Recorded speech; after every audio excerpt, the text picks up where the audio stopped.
Bonjour Anton Emmanuel, comment ça va? Bonjour, ça va bien et toi? Ça va très bien, merci. Est-ce que tu peux te présenter s'il vous plaît? Alors je m'appelle Anton Emmanuel Demarchi. Comme mon accent le trahit, je ne suis pas du Canada, je suis originaire de la France. J'habite au Canada depuis 2011. Je suis venu ici pour faire une maîtrise en interprétation de conférences. Et depuis l'obtention de la maîtrise en 2014, je suis interprète parlementaire au Bureau de la traduction. Donc j'ai rejoint le bureau en 2014 en tant qu'interprète. Je suis devenu interprète principal en 2019 et j'enseigne également à la maîtrise à l'université d'Ottawa, donc la maîtrise en interprétation de conférences depuis 2021. Et à partir de janvier, je vais aussi enseigner au microprogramme à l'université Laval en interprétation. Donc quelques chapeaux, mais des chapeaux qui me plaisent. Et c'est quoi l'interprétation parlementaire? C'est tout d'abord l'interprétation de conférences, c'est-à-dire, contrairement à l'interprétation communautaire ou l'interprétation judiciaire, les interprètes se trouvent, je dirais 95% du temps en cabine, avec un casque d'écoute, avec un micro, et on va faire de l'interprétation simultanée pour nous dans un contexte parlementaire. Donc si nos clients parlent en français, nous on va répéter ce qu'ils disent, on va communiquer leur message en anglais et vice-versa. On fait, je dirais, le 5%, c'est de l'interprétation consécutive. Donc si on est par exemple dans une affectation qui n'a pas de cabine, par exemple un repas entre deux députés qui ne parlent pas la même langue, là on va faire soit de la consécutive, soit de la chuchotée, où on va se mettre derrière la personne pour interpréter ce que dit leur interlocuteur. 95% de notre travail, c'est de l'interprétation simultanée, à la Chambre des communes, au comité, au Sénat.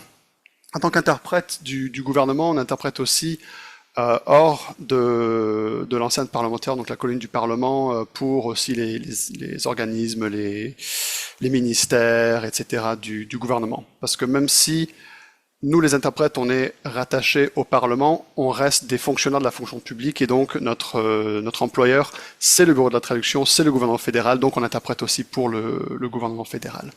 Mais s'agissant de l'interprétation parlementaire, c'est tout ce qui se passe sur la colline et aussi à la Cour suprême. À quoi ça ressemble un horaire typique? Bah, c'est quelque chose que j'affectionne particulièrement dans mon métier, c'est qu'il n'y a pas vraiment d'horaire typique. Au service parlementaire, on reçoit le programme du lendemain le soir d'avant. Et le programme va nous dire, par exemple, entre 9h et 11h, vous allez être au comité de la condition féminine. Après, de midi à 13h, il y a une conférence de presse. Après, de 15h à 17h, vous allez être à la Défense nationale pour des audiences. Donc, il n'y a pas vraiment d'horaire typique. Mais on a une certaine plage horaire au-delà de laquelle on ne peut pas interpréter. Donc, par exemple, si j'interprète jusqu'à minuit, à la Chambre des communes parce qu'il y a un débat d'urgence, comme il y en a eu beaucoup malheureusement ces dernières années, on ne va pas m'affecter jusqu'à midi le lendemain. On a quand même un battement de 12 heures qui est respecté. Comme ça, on va pas nous reconvoquer à 8 heures du matin, puis là, tant qu'à faire, on dort au travail. Non, on a quand même des règles, conventions collectives qui fait en sorte que on a quand même ces 12 heures de battement. Pour moi, un horaire typique faisant partie de l'équipe de la Chambre des communes, parce qu'on a des interprètes qui ont des comités ressources, donc un interprète qui va toujours être affecté, par exemple au comité sénatorial de la Défense nationale, pour assurer un suivi dans la terminologie, dans les connaissances. Puis après, il y aura une équipe qui fera une rotation en fonction des réunions, mais quasi chaque comité a son interprète, tout comme la Chambre des communes, le Sénat, la Cour suprême ont leurs équipes. Donc moi, je fais partie de l'équipe de la Chambre des communes et de la Cour suprême. Donc, lors d'une semaine type, la Chambre des communes va siéger 5 jours. Donc je sais que pendant ces 5 jours-là, je vais siéger, par exemple, moi je vais pas siéger, je suis pas député, heureusement, mais je vais interpréter entre, par exemple, 10 heures et 17 heures, ce jour-là, où je vais faire du 15-20 heures. Parce que je fais partie de l'équipe Chambre cette semaine-là, mais si avec quelques semaines d'avance, on nous envoie l'horaire de la Cour suprême, par exemple, je vais savoir que ce mercredi-là, je vais être à la Cour suprême le matin. Pour les pigistes, c'est un peu différent parce que les pigistes, en fin de compte, ils fixent, je dirais pas leurs horaires d'une journée, mais ils choisissent quand ils vont travailler et quand ils vont pas travailler. Donc, bon, nous les fonctionnaires, on prend nos vacances bien sûr, mais si on est au travail, on peut être affecté. Tandis qu'un pigiste va dire, ok, moi j'ai envie d'interpréter trois jours lors de la deuxième semaine de mars, et donc ils envoient leur disponibilité soit au Parlement, parce qu'on embauche énormément de pigistes. Donc somme toute, les horaires existent, mais ils sont imprévisibles. Est-ce qu'on t'assigne à une personne? Alors, quand on interprète je dirais 98% des affectations sur la colline, on interprète une réunion, une séance. Donc, à la Chambre des communes, on fait des rotations. On a une équipe côté anglophone, une équipe côté francophone, avec 3 interprètes qui font la rotation. Donc, par exemple, moi, je suis un interprète anglo-dominant, donc j'interprète surtout vers l'anglais. Et ce qui veut dire que si quelqu'un parle français à la Chambre des communes, qui que ce soit, j'allume le micro et j'interprète vers l'anglais. Si quelqu'un parle en anglais, moi j'éteins le micro parce que c'est mon collègue du côté francophone qui va interpréter vers le français. Maintenant, au comité, la plupart du temps, on va aller dans les deux directions. Il y a énormément d'interprètes qui sont tout aussi à l'aise dans les deux sens. Mais les quelques fois où on va interpréter juste pour une seule personne, ça va être lors de visites, par exemple, de visites de dignitaires. Si, par exemple, il y a un ambassadeur d'un pays francophone qui est en visite, je vais être son interprète au Parlement dès qu'il parle à une personne anglophone. Et donc, moi, je suis l'interprète pour les deux personnes. Je facilite la communication. Et si, pour revenir à ta question, on suit la même personne pendant toute une journée ou parfois même pendant toute une semaine parce que on est, par exemple, avec la gouverneure générale au Québec et puis on est son interprète avec des francophones, on apprend vraiment à connaître la personne, à mieux devenir la personne, à savoir comment pense la personne. Parce que parfois, les gens, ils parlent pas bien. Je te rassure, la gouverneure générale, elle parle très bien. Mais parfois, on a des clients parfois, c'est les gens les plus intelligents qui parlent mal parce qu'ils ont tellement d'idées, qui rebondissent dans leur tête, qui partent à droite, à gauche. Sauf que nous, en tant qu'interprète, il faut qu'on finisse nos phrases. On peut pas partir à droite et puis décider de parler d'autre chose. Donc, c'est à nous de joliment clore les phrases. Et donc, quand on est avec une personne en particulier pendant une semaine ou même une journée, on apprend à les connaître. Tout comme on apprend à connaître nos députés, nos sénateurs, nos sénatrices, etc. Au Parlement. Comme ça, si on voit, tiens, c'est député tel et tel qui va prendre la parole, on est prêt à s'accrocher parce qu'on sait que, ils vont pas nous envoyer leurs notes, 2, ils vont parler à 500 000 km/h sans intonation, et on va faire ce qu'on peut dans ce cas-là. Puis est-ce que tu pourrais me dire combien d'interprètes travaillent au Parlement chaque jour? Nous sommes une 60aine à l'heure actuelle d'interprètes permanents, près de 2 tiers francophones, 1 tiers anglophones. Le tiers du temps qu'on interprète vers l'anglais, on est plus écouté que quand on interprète vers le français. Sachant qu'il y a beaucoup plus de francophones bilingues que d'anglophones bilingues. Et on est épaulé quasi quotidiennement par parfois autant de pigistes. J'aurais d'habitude entre 30-35 pigistes par jour viennent nous épauler parce qu'il y a énormément d'interprétations qui se fait sur la colline parlementaire et donc en une semaine on fait venir énormément d'interprètes d'un océan à l'autre parce que les interprètes ne courent pas la rue. On a aussi depuis la pandémie une équipe d'interprètes en LSQ, donc en langue des signes québécoise, et en ASL aussi, donc American Sign Language. Donc on a une équipe en langue des signes. La plupart de leur équipe sont des pigistes. On a aussi toute une gamme de pigistes qui viennent interpréter pour nous pour les langues autochtones. Avec suffisamment de préavis, on peut fournir de l'interprétation dans de douzaines de langues autochtones. Les langues, entre guillemets, plus courantes comme l'Inuktitut, là, d'habitude, on peut trouver quelqu'un en 24 heures, parce qu'il y a des interprètes à Ottawa. Mais parfois, il y a un député qui veut parler en cri de l'Est, et cri de l'Est, c'est au nord au nord-nord-est du Québec. Et donc, parfois, il faut faire venir quelqu'un de là-bas. Sauf que d'abord, il faut trouver la personne, qui n'est pas forcément facile à trouver. Donc, on demande à ce qu'on nous donne un préavis pour l'interprétation autochtone. Mais l'interprétation en langue autochtone a aussi, et fort heureusement, explosé ces 10 dernières années pour qu'on puisse fournir plus de services et surtout pour que les gens puissent s'exprimer non seulement dans les langues officielles, mais dans les premières langues du Canada. Lors du dernier débat des chefs, on avait 9 langues autochtones. passant du Déné, cri de l'Est, cri des plaines, pour les débats des chefs. Les langues étrangères, notamment l'espagnol, portugais, on a pas mal d'interprètes dans le service qui sont homologués dans une langue étrangère aussi. Mais on a aussi notre liste de pigistes en langue étrangère. Par exemple, quand Volodymyr Zelensky est venu en 2023, moi j'interprétais anglais-français, mais je parle pas un mot d'ukrainien. Donc on a une collègue qui parle ukrainien, donc elle a assuré une partie du service, mais on avait aussi 2 autres interprètes pigistes qui sont venus et qui font ukrainien vers l'anglais. Puis nous, on faisait le relais de l'anglais vers le français après ça. Est-ce qu'il y a des langues relais? Il y avait des réunions au Sénat.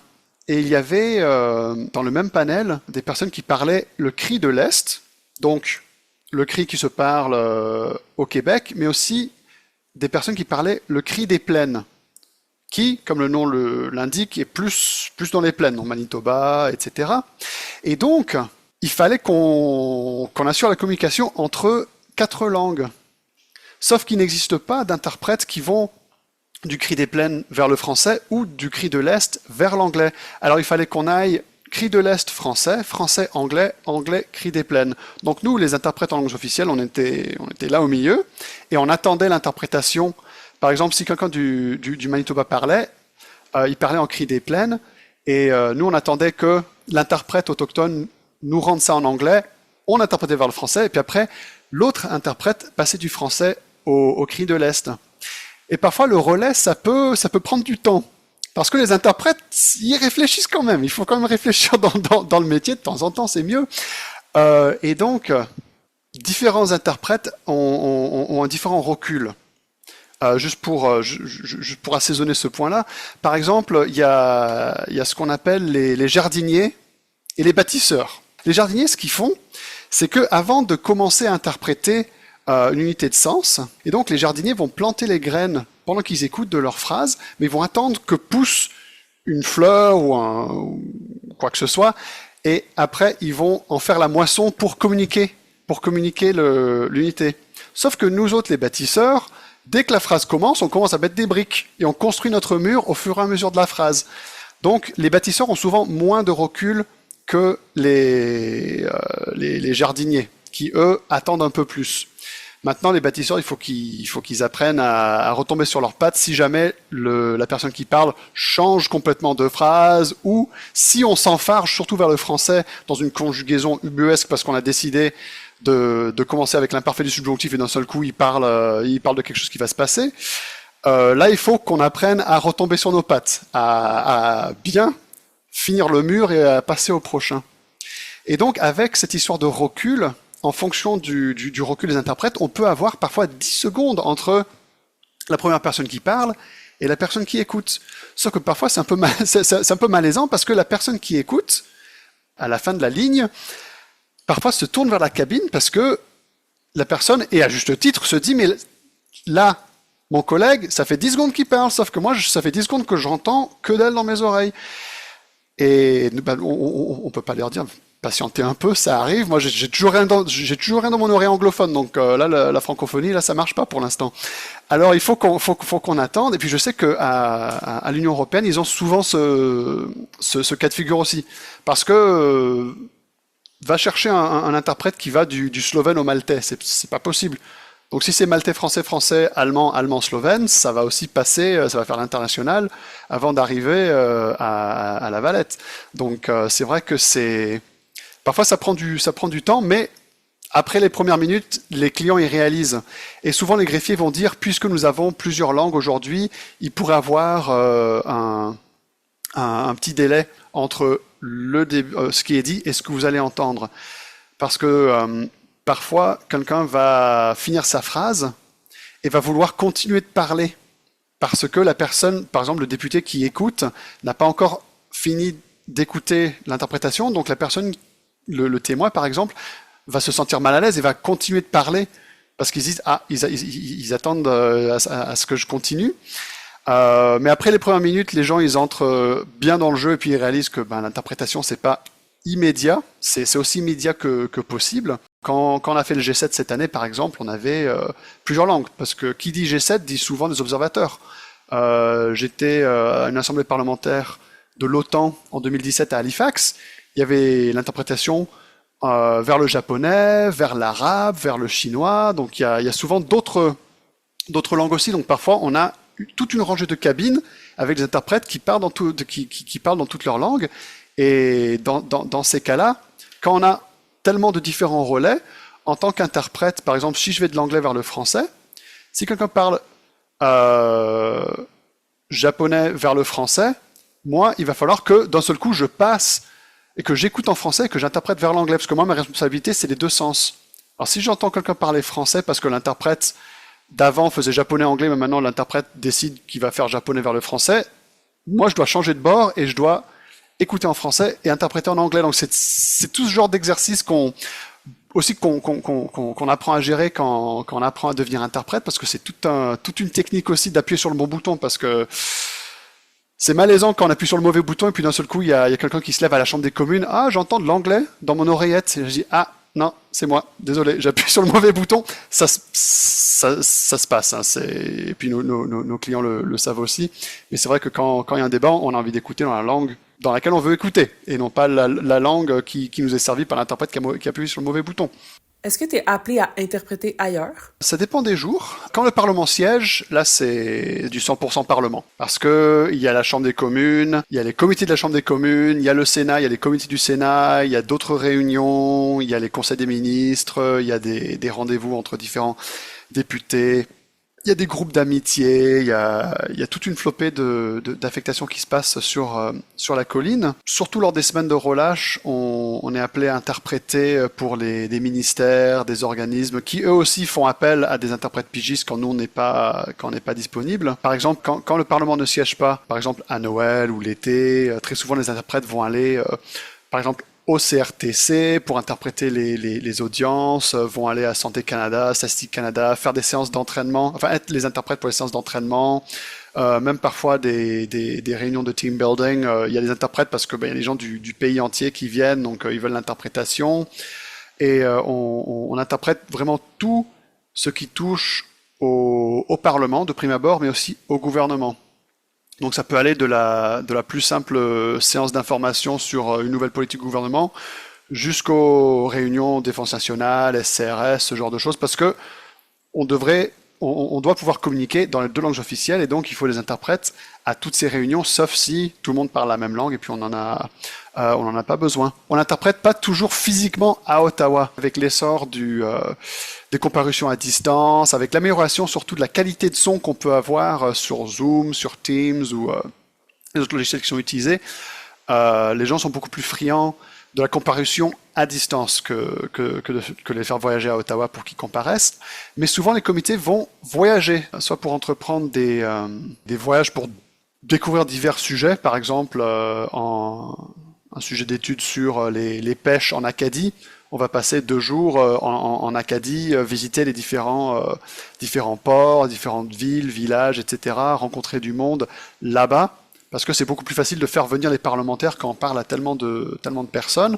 Donc on voyage souvent dans le pays, et ce qui est bien avec notre système, c'est que c'est tout en volontariat. Donc par exemple, le bureau va dire on a le comité des finances qui va faire des consultations prébudgétaires toute la semaine. Donc ça c'est les voyages qui sont les plus fatigants, mais que j'adore aussi, parce qu'on va faire lundi à Québec, mardi à Toronto, mercredi Winnipeg, jeudi Edmonton, vendredi Vancouver. C'est chaque jour des audiences dans une ville. Donc on se réveille, on prend notre valise, on descend à la salle d'audience. Après la salle d'audience, c'est l'avion pour la prochaine ville. On se couche, on se réveille, on interprète, on part. On n'est plus à l'époque de Team Canada où ils apportaient des délégations de 20, 30, 40 personnes pour tout leur voyage à l'international, mais on voyage quand même de temps en temps à l'international.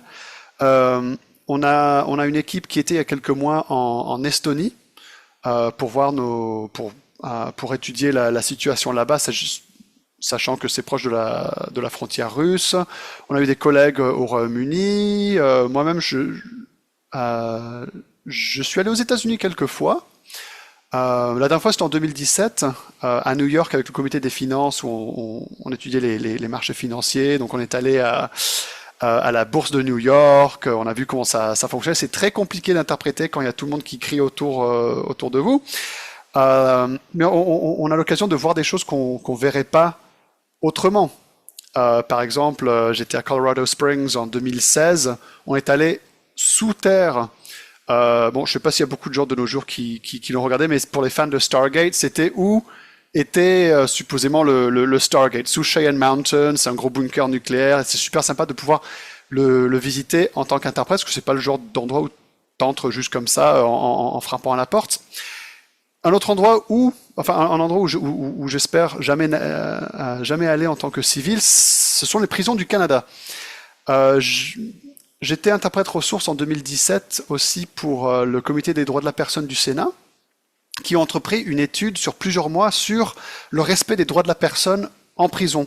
Parce que, quoi qu'on fasse, quel que soit notre crime, on a quand même des droits de la personne à respecter et à faire valoir. Et donc, on a visité quasi toutes les prisons fédérales et aussi des pavillons de ressourcement autochtones, des prisons pour hommes, pour femmes, basse sécurité, haute sécurité, sécurité maximale,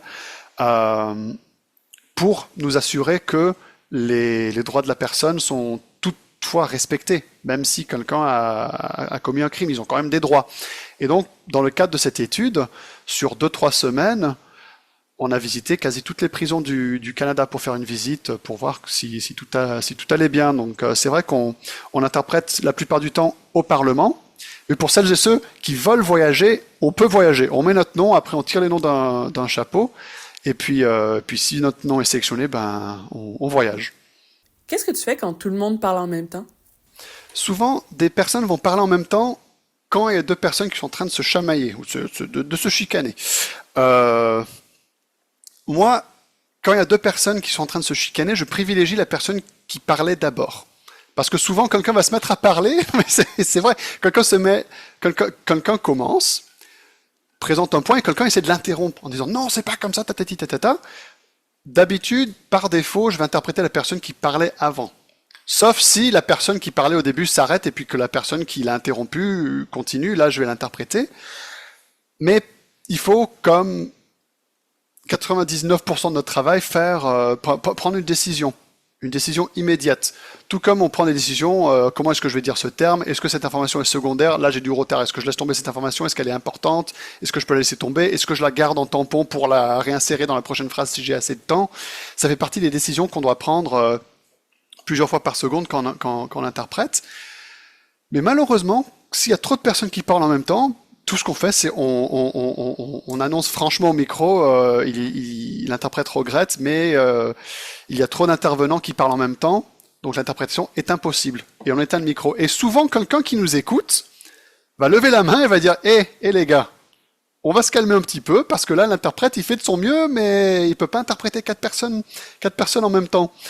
Et donc, souvent, je pense que les greffiers nous aiment bien, parce que quand on ne peut pas interpréter, quand tout le monde est en train de se chicaner, on n'interprète plus, et donc quelqu'un qui nous écoute, qui s'appuie sur notre interprétation, va dire il va falloir se calmer, sinon la personne ne va pas pouvoir nous entendre et ne va pas pouvoir nous interpréter. Et donc ça calme un peu le jeu, ça interrompt un peu les gens mécontents de ce côté-là. Il y a une seule affectation où on permet à nos clients de parler en même temps, et ça c'est le débat des chefs. Le débat des chefs, pour revenir à une question antérieure sur est-ce qu'on interprète juste une personne, c'est la seule affectation où on va interpréter une seule personne. Donc par exemple, lors des débats un peu plus tôt cette année, j'étais l'interprète attitré de Yves-François Blanchette vers l'anglais. Donc pour le débat francophone vers l'anglais, j'étais sa voix vers l'anglais. Mais sachant que souvent, lors des débats des chefs, ils parlent en même temps, et pour rendre ça plus facile à suivre pour nos clients, on a un interprète qui va interpréter, chaque personne.